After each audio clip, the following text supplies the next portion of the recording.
सेठ पुरुषोत्तम दास पूना की सरस्वती पाठशाला का मुआयना करने के बाद बाहर निकले तो एक लड़की ने दौड़कर उनका दामन पकड़ लिया। सेठ जी रुक गए और मोहब्बत से उसकी तरफ देखकर पूछा, क्या नाम है? लड़की ने जवाब दिया, रोहिणी। सेठ जी ने उसे गोद में उठा लिया और बोले, तुम्हें कुछ इनाम मिला? लड़की ने उसकी तरफ बच्चों जैसी गंभीरता से देखकर कहा, तुम चले जाते हो, मुझे रोना आता है, मुझे भी साथ लेते चलो। सेठ जी ने हंसकर कहा, मुझे बड़ी दूर जाना है, तुम कैसे चलोगी? रोहिणी ने प्यार से उनकी गर्दन में हाथ डाल दिए और बोली, जहाँ तुम जाओगे वहाँ मैं भी चलूँगी, मैं तुम्हारी बेटी होंगी। मदरसे के अफसर ने आगे बढ़कर कहा, इसका बाप साल भर हुआ नहीं रहा, माँ कपड़े सीती है, बड़ी मुश्किल से गुजर होती है। सेठ जी के स्वभाव में करुणा बहुत थी। यह सुनकर उनकी आंखें भर आई। उस भोली प्रार्थना में वह दर्द था जो पत्थर से दिल को पिघला सकता है। बेकसी और यतीमी को इससे ज़्यादा दर्दनाक ढंग से जाहिर करना नामुमकिन था। उन्होंने सोचा, इस नन्हे से दिल में न जाने क्या अरमान होंगे और लड़कियां अपने खिलौना दिखाकर कहती होंगी, यह मेरे बाप ने दिया है। वह अपने बाप के साथ मदरसे से आती होगी, उसके साथ मेले में जाती होगी और उनकी दिलचस्पियों का जिक्र करती होगी। यह सब बातें सुन सुनकर इस भोली लड़की को भी ख्वाहिश होती होगी कि मेरे बाप होता। माँ की मोहब्बत में गहराई और आत्मिकता होती है जिसे बच्चे समझ नहीं सकते। बाप की मोहब्बत में खुशी और चाव होता है जिसे बच्चे खूब समझते हैं। सेठ जी ने रोहिणी को प्यार से गले लगा लिया और बोला, अच्छा, मैं तुम्हें अपनी बेटी बनाऊंगा, लेकिन खूब जी लगाकर पढ़ना। अब छुट्टी का वक्त आ गया है, मेरे साथ आओ, तुम्हारे घर पहुंचा दूं। यह कहकर उन्होंने रोहिणी को अपनी मोटर कार में बिठा लिया। रोहिणी ने बने इत्मीनान से और गर्व से अपनी सहेलियों की तरफ देखा। उसकी बड़ी बड़ी आँखें खुशी से चमक रही थी और चेहरा चांदनी रात की तरह खिला हुआ था। सेठ ने रोहिणी को बाजार की खूब सैर कराई और कुछ उसकी पसंद से, कुछ अपनी पसंद से बहुत सी चीज़ें खरीदी। यहाँ तक कि रोहिणी बातें करते करते कुछ थक सी गई और खामोश हो गई। उसने इतनी चीज़ें देखी और इतनी बातें सुनी कि उसका जी भर गया। शाम होते होते रोहिणी के घर पहुँचे और मोटर कार से उतरकर रोहिणी को अब कुछ आराम मिला। दरवाज़ा बंद था। उसकी माँ किसी ग्राहक के घर कपड़े देने गई थी। रोहिणी ने अपने तोहफों को उलटना पलटना शुरू किया। खूबसूरत रबड़ के खिलौने, चीनी की गुड़िया जरा दमाने से चू चू करने लगती। रोहिणी यह प्यारा संगीत सुनकर फूली न समाती थी। रेशमी कपड़े और रंग बिरंगी साड़ियाँ की कई बंडल थे, लेकिन मखमली बूटे की गुलकारियों ने उसे खूब लुभाया था। उसे उन चीज़ों के पाने की जितनी खुशी थी, उससे ज़्यादा उन्हें अपनी सहेलियों को दिखाने की बेचैनी थी। सुंदरी के जूते अच्छे सही, लेकिन उन जैसे फूल कहाँ है? ऐसी गुड़िया उसने कभी देखी भी न होगी। इन ख्यालों से उसके दिल में उमंग भर आई और वह अपनी मोहिनी आवाज़ में एक गीत गाने लगी। सेठ जी दरवाजे पर खड़े इन पवित्र दृश्य का हार्दिक आनंद उठा रहे थे। इतने में रोहिणी की माँ रुक्मणी कपड़ों की एक पोटली लिए हुए आती दिखाई दी। रोहिणी ने खुशी से पागल होकर एक छलांग भरी और उसके पैरों से लिपट गई। रुक्मणी का चेहरा पीला था, आंखों में हसरत और बेकसी छिपी हुई थी। गुप्त चिंता का सजीव चित्र मालूम होती थी, जिसके लिए जिंदगी में कोई सहारा नहीं। मगर रोहिणी को जब उसने गोद में उठाकर प्यार से चूमा, जरा देर के लिए उसकी आंखों में उम्मीद और ज़िंदगी की झलक दिखाई दी। मुरझाया हुआ फूल खिल गया। बोली, आज तू इतनी देर तक कहाँ रही?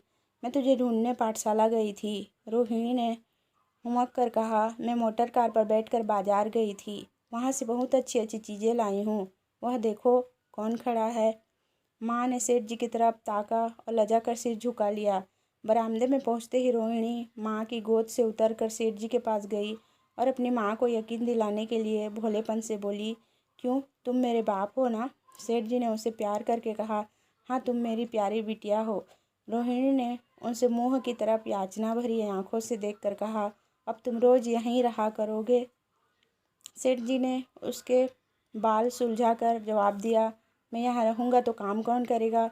मैं कभी कभी तुम्हें देखने आया करूँगा, लेकिन वहाँ से तुम्हारे लिए अच्छी अच्छी चीज़ें भेजूँगा। रोहिणी कुछ उदास सी हो गई। इतने में उसकी माँ ने मकान का दरवाज़ा खोला और बड़ी फुर्ती से मेले बिछावन और फटे हुए कपड़े समेट कर कोने में डाल दिए कि कहीं सेठ जी की निगाह उन पर न पड़ जाए। यह स्वाभिमान स्त्रियों की खास अपनी चीज़ है। रुक्मणी अब इस सोच में पड़ी थी कि मैं क्या खातिर तवाज़ु करूं। उसने सेठ जी का नाम सुना था। उसका पति हमेशा उनकी बड़ाई किया करता था। वह उनकी दया और उदारता की चर्चाएं अनेकों बार सुन चुकी थी। वह उन्हें अपने मन का देवता समझकर करती थी। उसे क्या उम्मीद थी कि कभी उसका घर भी उसके कदमों से रोशन होगा, लेकिन आज जब वह शुभ दिन संयोग से आया तो वह इस काबिल भी नहीं कि उन्हें बैठने के लिए एक मोड़ा दे सके। घर में पान और इलायची भी नहीं। वह अपने आंसुओं को किसी तरह न रोक सकी। आखिर जब अंधेरा हो गया और पास के ठाकुर द्वारे से घंटों और नगाड़ों की आवाज़ें आने लगी तो उन्होंने ज़रा ऊंची आवाज़ में कहा, बाई जी, अब मैं जाता हूँ। मुझे अभी यहाँ बहुत काम करना है। मेरी रोहिणी को कोई तकलीफ़ न हो। मुझे जब मौका मिलेगा उसे देखने आऊँगा। उसके पालने पोसने का काम मेरा है और मैं उसे बहुत खुशी से पूरा करूँगा। उसके लिए अब तुम्हें कोई फिक्र मत करना। मैंने उसका वजीफ़ा बांध दिया है और यह इसकी पहली किस्त है। यह कहकर उन्होंने अपना खूबसूरत बटुआ निकाला और रुक्मणी को दे दिया। गरीब औरत की आंखों में आंसू जारी थे। उसका जी बरबस चाहता था कि उसके पैरों को पकड़कर खूब रोए। आज बहुत दिनों के बाद एक सच्चे हमदर्द की आवाज़ उसके मन में आई थी। जब सेठ जी चले तो उसने दोनों हाथों से प्रणाम किया। उसके हृदय की गहराइयों से प्रार्थना निकली, आपने एक बेबस पर दया की है, ईश्वर आपको इसका बदला दे। दूसरे दिन रोहिणी पाठशाला गई तो उसकी बाकी सज धज आँखों में खूबी जाती थी। उस्तानियों ने उसे बारी बारी प्यार किया और उसकी सहेलियां उसकी एक एक चीज़ को आश्चर्य से देखती और ललचाती थी। बेचारी विधवा को उनकी कृपा से जीविका की चिंता से छुट्टी मिली। वह भी रोहिणी के साथ पाठशाला आती और दोनों माँ बेटी एक ही दर्जे के साथ साथ पढ़ती, लेकिन रोहिणी का नंबर हमेशा माँ से अव्वल रहा। सेठ जी जब पूना की तरफ से निकलते तो रोहिणी को देखने जरूर आते और उनका आगमन उसकी प्रसन्नता और मनोरंजन के लिए महीनों का सामान इकट्ठा कर देता। इसी तरह कई साल गुजर गए और रोहिणी ने जवानी के सुहाने हरे भरे मैदान में पैर रखा, जबकि बचपन की भोली भाली अदाओं में मतलब और इरादों का दखल हो जाता है। रोहिणी अब आंतरिक और बाह्य सौंदर्य में अपनी पाठशाला की नाक थी। हाव भाव में आकर्षण, गंभीरता, बातों में गीत का सी खिंचाव और गीत का सा आत्मिक रस था। कपड़ों में रंगीन सादगी, आंखों में लाज संकोच, विचारों में पवित्रता। जवानी थी मगर घमंड और बनावट और चंचलता से मुक्त। उसमें एक एकाग्रता थी, ऊंचे इरादों से पैदा होती है। स्त्रियोचित उत्कर्ष की मंजिलें वहाँ धीरे धीरे तय करती चली गई। सेठ जी के बड़े बेटे नरोत्तम दास कई साल तक अमेरिका और जर्मनी की यूनिवर्सिटी की खाक छानने के बाद इंजीनियरिंग विभाग में कमाल हासिल करके वापस आए थे। अमेरिका के सबसे प्रतिष्ठित कॉलेज में उन्होंने सम्मान का पद प्राप्त किया था। अमेरिका के अखबार एक हिंदुस्तानी नौजवान की इस शानदार कामयाबी पर चकित थे। उन्हीं का स्वागत करने के लिए बड़ा जलसा किया गया। इस उत्सव में शरीक होने के लिए लोग दूर दूर से आए थे। सरस्वती पाठशाला को भी निमंत्रण मिला और रोहिणी को सेठानी जी ने विशेष रूप से आमंत्रित किया। पाठशाला में हफ्तों तैयारियां हुई। रोहिणी को एक दम के लिए भी चैन न था। यह पहला मौका था कि उसने अपने लिए बहुत अच्छे अच्छे कपड़े बनवाए। रंगों के चुनाव में वह मिठास थी, काट छाँट के वह फबन जिससे उसकी सुंदरता चमक उठी। सेठानी कौशल्या देवी उसे लेने के लिए रेलवे स्टेशन पर मौजूद थी। रोहिणी गाड़ी से उतरते ही उनके पैरों की तरफ झुकी, लेकिन उन्होंने उसे छाती से लगा लिया और इस तरह प्यार किया कि जैसे वह उनकी बेटी है। वह उसे बार बार देखती थी और आंखों से गर्व और प्रेम टपक पड़ता था। इस जलसे के लिए ठीक समुंदर के किनारे एक हरे भरे सुहाने मैदान में एक लंबा चौड़ा सामियाना लगाया गया था। एक तरफ आदमियों का समुद्र उमड़ा हुआ था, दूसरी तरफ समुद्र की लहरें उमड़ रही थी। गोया वह भी इस खुशी में शरीक थी। जब उपस्थित लोगों ने रोहिणी बाई के आने की खबर सुनी तो हजारों आदमी उसे देखने के लिए खड़े हो गए। यही तो वह लड़की है जिसने अब के शास्त्रों की परीक्षा पास की है। जरा उसके दर्शन करने चाहिए। अब भी इस देश स्त्रियों में ऐसी रतन मौजूद है। बोले वाले देश प्रेमियों में इस तरह की बातें होने लगी। शहर की कई प्रतिष्ठित महिलाओं ने आकर रोहिणी को गले लगाया और आपस में उसके सौंदर्य और उसके कपड़ों की चर्चा होने लगी। आखिर मिस्टर पुरुषोत्तम दास तशरीफ लाए। हालांकि वह बड़ा शिष्ट और गंभीर उत्सव था, लेकिन उस वक्त दर्शन की उत्कंठा पागलपन की हद जा पहुंची थी। एक भगदड़ सी मच गई, कुर्सियों की कतारें गड़बड़ हो गई, कोई कुर्सी पर खड़ा हुआ, कोई उसके हत्थे पर। कुछ मनचले लोगों ने शामियानों की रस्सियां पकड़ी और उन पर जा लटके। कई मिनट तक यही तूफान मचा रहा। कहीं कुर्सियां टूटी, कहीं कुर्सियां उल्टी, कोई किसी के ऊपर गिरा, कोई नीचे। ज़्यादा तेज लोगों में धौल धप्पा होने लगा। तब बीन की सुहानी आवाज़ें आने लगी। रोहिणी ने अपनी मंडली के साथ देश प्रेम में डूबा हुआ गीत शुरू किया। सारे उपस्थित लोग बिल्कुल शांत थे और उस समय वह सुरीला राग, उसकी कोमलता और स्वच्छता, उसकी प्रभावशाली मधुरता, उसकी उत्साह भरी वाणी दिलों पर वह नशा सा पैदा कर रही थी जिससे प्रेम की लहरें उठती है, जो दिल से बुराइयों को मिटाता है और उससे ज़िंदगी को हमेशा याद रहने वाली यादगारें पैदा हो जाती है। गीत बंद होने पर तारीफ की एक आवाज़ न आई। वही ताने कानों में अब तक गूंज रही थी। गाने के बाद विभिन्न संस्थाओं की तरफ से अभिनंदन पेश हुए और तब नरोत्तम दास लोगों को धन्यवाद देने के लिए खड़े हुए, लेकिन उनके भाषण में लोगों को थोड़ी निराशा हुई। ये दोस्तों की मंडली में उनकी वक्तृता के आवेग और प्रवाह की कोई सीमा न थी, लेकिन सार्वजनिक सभा के सामने खड़े होते ही शब्द और विचार दोनों ही उनसे बेवफाई कर जाते थे। उन्होंने बड़ी बड़ी मुश्किल से धन्यवाद के कुछ शब्द कहे और तब अपनी योग्यता की लज्जित स्वीकृति के साथ अपनी जगह पर आ बैठे। कितने ही लोग उनकी योग्यता पर ज्ञानियों की तरह सिर हिलाते रहे। जब जलसा खत्म होने का वक्त आया, वह रेशमी हार जो सरस्वती पाठशाला की ओर से भेजा गया था मेज पर रखा हुआ था। उसे हीरो के गले में कौन डाले? प्रेसिडेंट ने महिलाओं की पंक्ति की ओर नज़र दौड़ाई। चुनने वाली आंख रोहिणी पर पड़ी और ठहर गई। उसकी छाती धड़कने लगी, लेकिन उत्सव में के सभापति के आदेश का पालन आवश्यक था। वह सर झुकाए हुए मेज के पास आई और कांपते हाथों से हार को उठा लिया। एक क्षण के लिए दोनों की आंखें मिली और रोहिणी ने नरोत्तम दास के गले में हार डाल दिया। दूसरे दिन सरस्वती पाठशाला के मेहमान विदा हुए, लेकिन कौसल्या देवी ने रोहिणी को न जाने दिया। बोली, अभी तुम्हें देखने से जी नहीं भरा। तुम्हें यहाँ 1 हफ्ता रहना होगा। आखिर मैं भी तो तुम्हारी माँ हूँ। एक माँ से इतना प्यार और दूसरी माँ से इतना अलगाव। रोहिणी को जवाब न दे सकी। यह सारा हफ्ता कौशल्या देवी ने उसकी विदाई की तैयारी में खर्च किया। 7वें दिन उसे विदा करने के लिए स्टेशन तक आई। चलते वक्त उससे गले मिली और बहुत कोशिश करने पर भी आंसुओं को न रोक सकी। नरोत्तम दास भी आए थे। उनका चेहरा उदास था। कौशल्या ने उनकी तरफ से सहानुभूति आंखों से देखकर कहा, मुझे यह तो ख्याल ही न रहा। रोहिणी क्या यहाँ से पुणे तक अकेली जाएगी? क्या हर्ज है तुम ही चले जाओ। शाम की गाड़ी से लौट आना। नरोत्तम दास के चेहरे पर खुशी की लहर दौड़ गई, जो इन शब्दों में न छिप सकी। अच्छा, मैं ही चला जाऊँगा।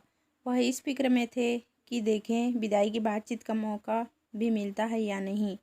अब वह खूब जी भरकर अपना दर्द दिल सुनाएगा। मुमकिन हुआ तो उस लाज संकोच को जो उदासीन के पर्दे के पीछे में छिपी हुई है मिटा देंगे।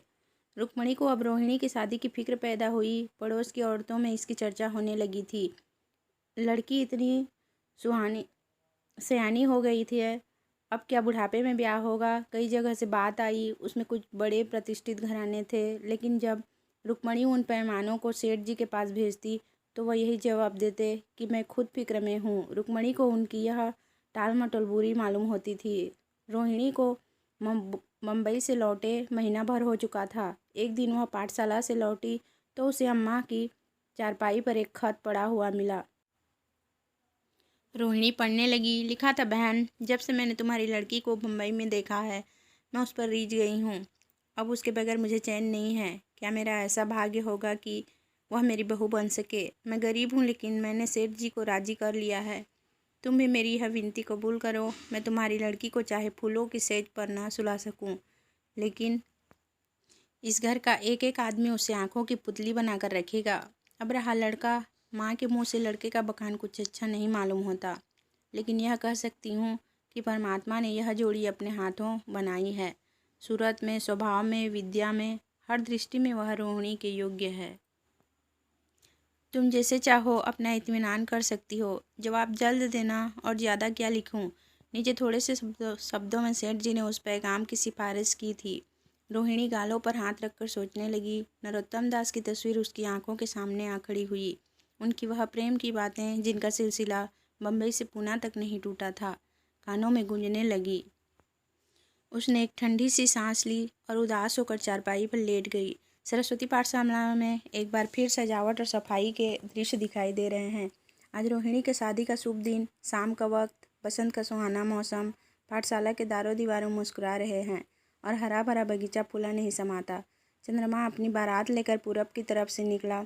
उसी वक्त मंगलाचरण का सुहाना राग उस रूपहली चांदनी और हल्के हल्के हवा के झोंकों में लहरें मारने लगा। दूल्हा आया। उसे देखते ही लोग हैरत में आ गए। यह नरोत्तम दास थे। दूल्हा मंडप के नीचे गया। रोहिणी की माँ अपने को रोक न सकी। उसी वक्त जाकर सेठ जी के पैर पर गिर पड़ी।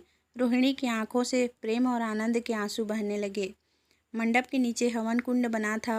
हवन शुरू हुआ। खुशबू की लपेटें हवा में उठी और सारा मैदान महक गया। लोगों के दिलो दिमाग में ताजगी की उमंग पैदा हुई। फिर संस्कार की बारी आई। दूल्हा और दुल्हन ने आपस में हमदर्दी, जिम्मेदारी और वफादारी के पवित्र शब्द अपनी ज़बानों से कहे। विवाह की वह मुबारक जंजीर गले में पड़ी जिसमें वजन है, शक्ति है, पाबंदियां हैं, लेकिन वजन के साथ सुख और पाबंदियों के साथ विश्वास है। दोनों दिलों में उस वक्त एक नई बलवान आत्मिक शक्ति की अनुभूति हो रही थी। जब शादी की रस्में खत्म हो गई तो नाच गाने की मजलिस का दौर आया। मोहक गीत गूंजने लगी। सेठ जी थक कर चूर हो गए थे। जरा दम लेने के लिए बगीचा में जाकर एक बेंच पर बैठ गए। ठंडी ठंडी हवा आ रही थी। एक नशा सा पैदा करने वाली शांति चारों तरफ छाई हुई थी। उसी वक्त रोहिणी उनके पास आई और उनके पैरों से लिपट गई। सेठ जी ने उसे उठाकर गले से लगा लिया और हंसकर बोले, क्यों, अब तो तुम मेरी अपनी बेटी हो गई।